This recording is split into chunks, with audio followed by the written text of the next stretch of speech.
Welcome to Swadshree kitchen channel.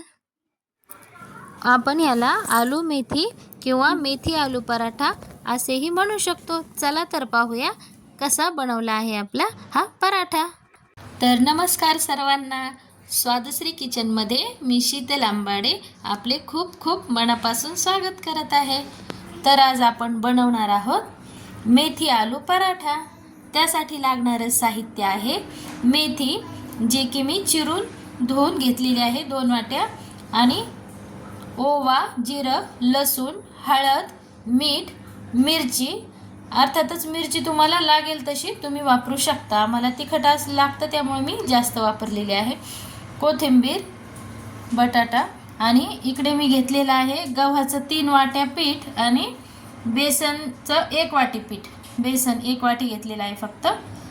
आणि हे सर्व आपण इथे ज्वारीचं पीठ आपण ॲड केलेलं नाही आहे, कारण त्याऐवजी आपण त्यामध्ये बटाटा टाकणार आहोत। आता आपण हे मिरची, लसूण, हे ओवा वगैरे सर्व काही आपण हे मिक्सरला फिरवून घेणार आहोत। तर सर्वात अगोदर आपण मीठ घेणार आहोत। 1 मोठा चमचाभर मीठ आपण यात टाकणार आहोत। अर्थातच चवीनुसार तुम्हाला जसं पाहिजे असं आहे तसं तुम्ही यात हे मीठ मिक्स करून घ्या। नंतर आपण टाकणार आहोत ही जी चिरलेली आपण मेथी आहे 2 वाटे जी आपण घेतली, ही आपण यात टाकलेली आहे, टाकणार आहोत। ही मेथी अगोदर छान अशी मिक्स करून घ्यायची आहे। काही पान मी तसेच कट करून ठेवलेले आहे, म्हणजे अर्धे पान मी कट केले आणि अर्धे तसेच ठेवलेले। मला पराठ्यामध्ये अशी मेथी दिसलेली आवडते, अशी छान अशी। अशा पद्धतीने आपण हे सर्व अगोदर मिक्स करून घेणार आहोत। आता आपण यात हळद टाकणार आहोत थोडीशी, कोथिंबीर। अशा पद्धतीने आपण हे मिक्स केलेले आहे। नंतर आपण यात टाकणार आहोत हा बटाटा। छोटे छोटे 2 बटाटे आपण घेतलेले आहेत। हे अगोदर असं पूर्ण पिठाला आपण लावून घेणार आहोत। हे पूर्ण बटाटा यामध्ये मिक्स झाला पाहिजे अशा पद्धतीने, कारण मग आपल्याला पाणी किती वापरायचं हा अंदाज येतो। त्यामुळे बटाटा आणि मीठ एकत्र आलं की आपल्याला माहितीच आहे की पाणी सुटतं पिठाला। त्यामुळं आपण अगोदर बटाटा यामध्ये छान प्रकारे मिक्स करून घ्यायचा आहे अशा पद्धतीने। बटाटा एकदम छान शिजवला ना एकदम मस्त मिक्स होतो। हे पहा आता पूर्ण बटाटा यात मिक्स झालेला आहे। यानंतर आपण मग यात लगेच तिखट ॲड करणार आहोत। आपण जे मिक्सरला काढून घेतलेलं आहे हे पहा, हे आपण लगे यामध्ये काढून घेणार आहोत। आम्हाला जास्त तिखट लागतं त्यामुळे मी जरा जास्त मिरच्या घेतल्या होत्या आणि तिखट होत्या त्या मिरच्या। तुम्हाला जर कमी लागत असेल तर तुम्ही कमीही वापरू शकता। पहा बटाटा आणि हे एकत्र झालं पूर्ण की बघा किती छान ओलावा येतो या पिठाला असं मस्तपैकी। आणि मग आपल्याला थोडं थोडं पाणी घेऊन हे पीठ भिजवून घ्यायचं आहे। आता आपण यामध्ये थोडं थोडं पाणी टाकून हे पीठ मस्त भिजवून घेणार आहोत। थोडं थोडं पाणी टाकत घट्टसर असं आपल्याला हे पीठ भिजवून घ्यायचं आहे।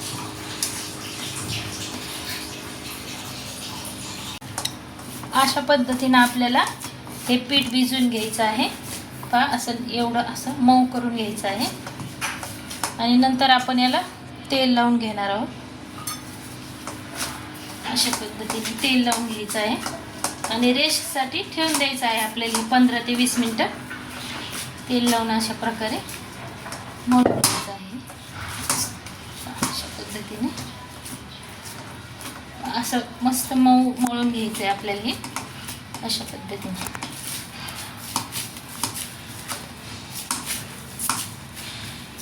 छानसं मळून घ्यायचं हे असं। आता आपण हे पहा किती छान दिसते। मेथी जे आपण पान आखे टाकले होते ना ते पहा किती सुंदर दिसत आहेत पिठामध्ये।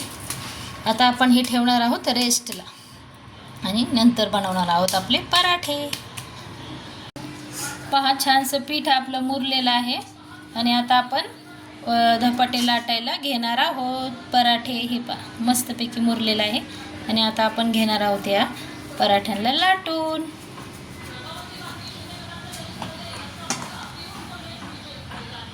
तेल लावून घ्यायचं आहे असं छानसं, म्हणजे लाटल्या जातं आहे व्यवस्थित.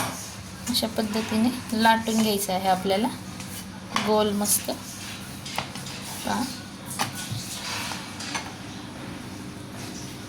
थोडासा जाडच ठेवायचा आहे पराठा आपल्याला, जास्त पातळ पण नाही करायचा. छानसं असं लाटून घ्यायचं पहा.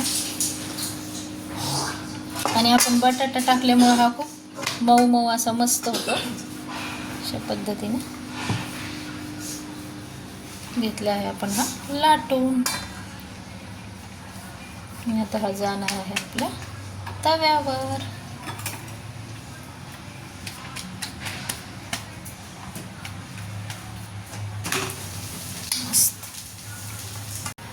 पहा अशा पद्धतीने आपण वरून पण याला तेल लावून घेणार आहोत. अशा पद्धतीने जास्त पण हे नाही होऊ द्यायचं, डागू द्यायचं नाही आपल्याला पराठा आपला. त्याला पण असं छान आपण तेल लावून घेणार आहोत मस्त. तुम्ही तूप पण लावू शकता. आम्हाला तूप जास्त आवडत नाही, जास्त कुणी खात नाही आमच्या घरात, त्यामुळे मी तेलाचाच वापर करत असते. अशा पद्धतीने छानसं असं तेल लावून घ्या तुम्ही.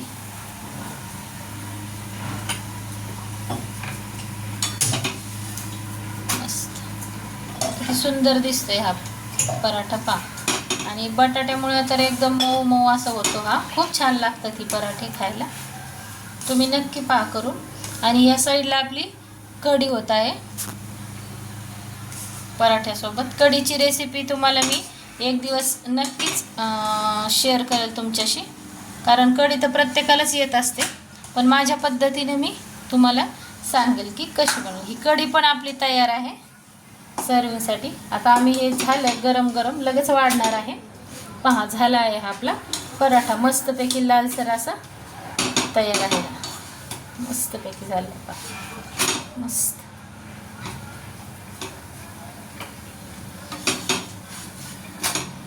किती छान दिसतोय आणि एकदम नरम असं झालेलं आहे. पाहू शकता नरम झालेला आहे. तर तयार आहे आपला मेथी आलू पराठा. तर हे पहा तयार आहे आपला आलू मेथी पराठा. तुम्ही याला कढी, शेंगदाण्याची चटणी किंवा सॉस सोबत पण सर्व करू शकता. हे खायला खूप छान लागतात. माझी रेसिपी आवडली असल्यास स्वादश्री किचन चॅनलला लाईक, शेअर, सबस्क्राईब करायला विसरू नका. तुमचा अमूल्य वेळ मला दिल्याबद्दल खूप खूप मनापासून धन्यवाद. Thanks for watching.